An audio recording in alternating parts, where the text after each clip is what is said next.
पूरे देश के लोगों के लिए खुशी का त्यौहार है और खुशी मनाना भी चाहिए, क्योंकि 26 जनवरी 1950 को ये कानून नाफिज किया गया कि ये मुल्क सेकुलर मुल्क है और इस मुल्क के अंदर जितने भी लोग हैं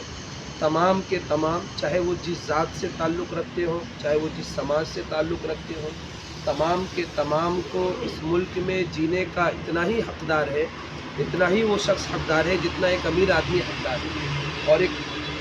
एक गरीब आदमी उतना हकदार है जितना एक मुल्क के बड़े ओहदे पर बैठा हुआ आदमी इस मुल्क में रहने का हकदार है। लिहाजा तमाम लोगों की मेहनतों से, तमाम लोगों की जद्दोजहद से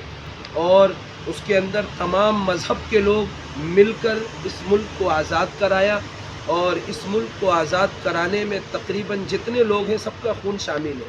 लिहाजा आज जो फ़िरका परस्तें हमें जो बांट रही हैं, चाहे वो मंदिर के नाम पर, चाहे वो मस्जिद के नाम पर, चाहे वो मुसलमानों के नाम पर,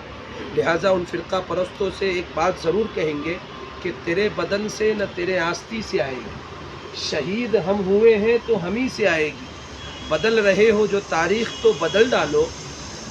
बदल रहे हो जो तारीख़ तो बदल डालो, हमारे खून की खुशबू तो ज़मीन से आएगी। क्यों? इसलिए कि इस ज़मीन को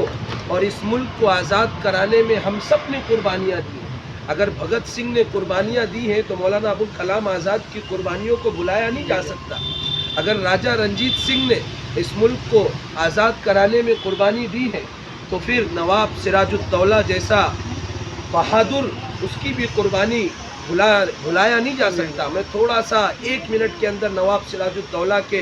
उस कारनामे पर नज़र डालूँगा कि जब हिंदुस्तान के अंदर अंग्रेज़ आया तो सबसे पहले जिस सूबे को टारगेट किया था वो बंगाल था।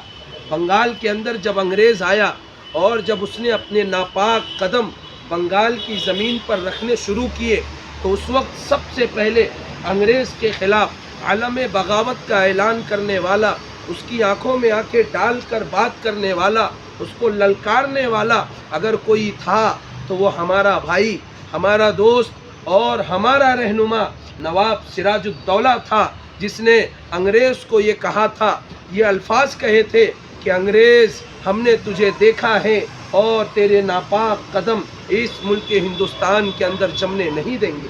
तो इस मुल्क को आज़ाद कराने में, इस मुल्क को अंग्रेज़ों के चुंगल से छुड़ाने में हम सब का खून शामिल है। लिहाजा हमने अभी इस मुल्क की खुशी के लिए अभी जो तिरंगे को सलामी दी है, हम तमाम भाइयों को बहुत बहुत मुबारकबाद।